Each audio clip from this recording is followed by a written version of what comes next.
चाचा किस तरीके से देख रहे हैं मस्जिद को लेकर के लगातार हंगामा मचा हुआ है पश्चिम बंगाल में। ममता बनर्जी लगातार ये उन पर आरोप लग रहा है ये मुस्लिम विरोधी कामकाज कर रही है।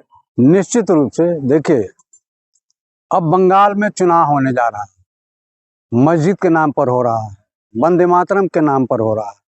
ये सारे के सारे चीजें बंगाल जीतने के लिए भारतीय जनता पार्टी और नरेंद्र मोदी मिलजुल करके ये नापाक कोशिश कर रहे हैं।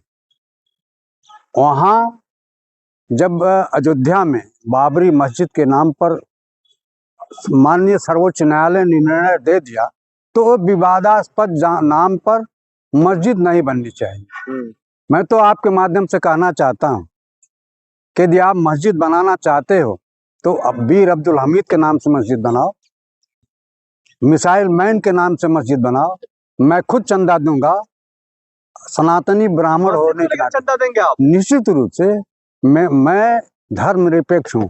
हिंदुस्तान का ये धर्म, हिंदुस्तान की सियासत, हिंदुस्तान देश के संविधान से चलता है और संविधान के दायरे में सबको मंदिर, मस्जिद, गिरजाघर, गुरुद्वारा बनाने का अधिकार है। वो अपना मंदिर, मस्जिद, गिरजाघर बना सकते हैं। नहीं, अगर हुमायूं ने गलत किया तो उसको जेल में क्यों नहीं डाल दे कोलकाता पुलिस या बंगाल पुलिस? अब आप बताइए, ये मुद्दा भारतीय जनता पार्टी जिंदा रखना चाहती है।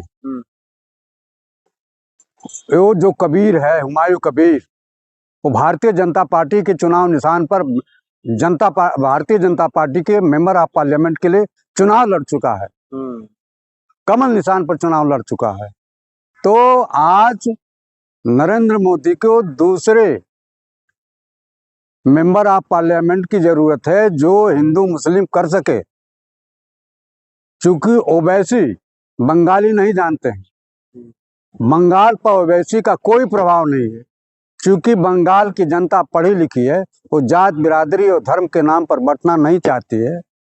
वह बंगाल का विकास चाहती है और बंगाल का विकास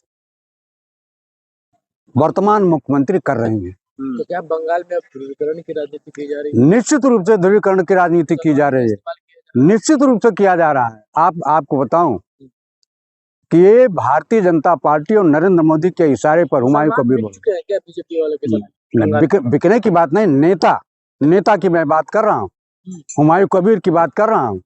जैसे बिहार में ओवैसी का प्रयोग करते हैं, उत्तर प्रदेश में उनका प्रयोग नहीं चल पाता है। उत्तर प्रदेश में ओवैसी का कोई प्रभाव नहीं।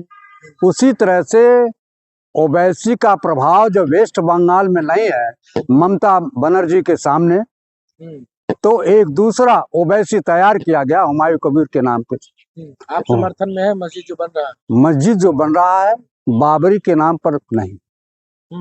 आप नहीं चाहते बाबर के नाम पर मस्जिद बने? आप बताइए, बनना चाहिए, लेकिन सबको समझा बुझा करके मेरा एक राय, मस्जिद बनाइएगा। जो आक्रमणकारी था, भारत को लूटने का काम किया है, एक ब्राह्मण होकर के बाबर का नाम ले रहे हैं। एक बात बताइए कि बाबर को किसने लाया हिंदुस्तान में? यह राजा राजवाड़ों का देश था, तब हिंदुस्तान नहीं था। छोटे छोटे महाराजा होते थे, राजा होते थे।